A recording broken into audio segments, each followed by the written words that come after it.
During his presidential campaign, Donald Trump repeatedly railed against the worst deal ever, as he called the Iranian nuclear deal. His administration seems determined to follow through on that promise, whether by withdrawing from the JCPOA entirely or taking a more confrontational approach to Iran in other areas. Yet the Iran nuclear deal is working. Though there are several alternative approaches that the Trump administration could take towards Iran, none of them are likely to succeed, and all of them are likely to worsen U.S.-Iranian relations while inflaming the Middle East even more. The first alternative option the Trump administration could pursue is renewing or adding economic sanctions. There are a couple of problems with this. First of all, US allies, who strongly support the nuclear deal, are opposed to new sanctions on Iran. They believe the deal is working and will blame the United States if it fails. European countries in particular are unlikely to go along with the Trump administration in imposing new sanctions on Iran. Their governments are likely to push back strongly on this issue. And finally, sanctions rarely work in producing policy change.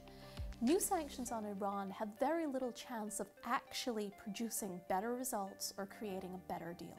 The second option is challenging Iranian influence in the region.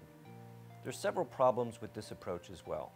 First of all, America's Middle Eastern allies are not united on the question of Iran. There are no coherent group of forces in the region that we could rely upon that could easily push back against Iranian proxies or influence.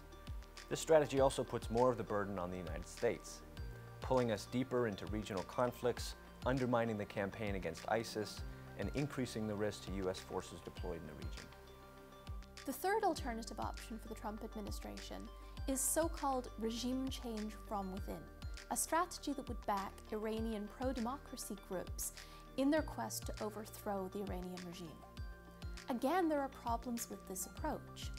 Most of the groups that are suggested by advocates of this approach are either insignificant, unpopular, or unwilling to work with the United States.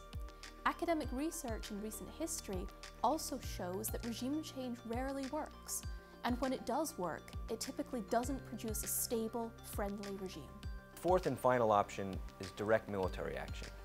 President Trump has no legal authorization to engage in a preventive war against Iran, either from Congress or under international law.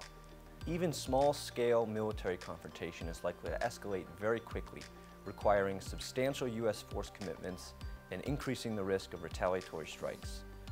A large-scale conflict could be costlier than the Iraq and Afghanistan wars combined.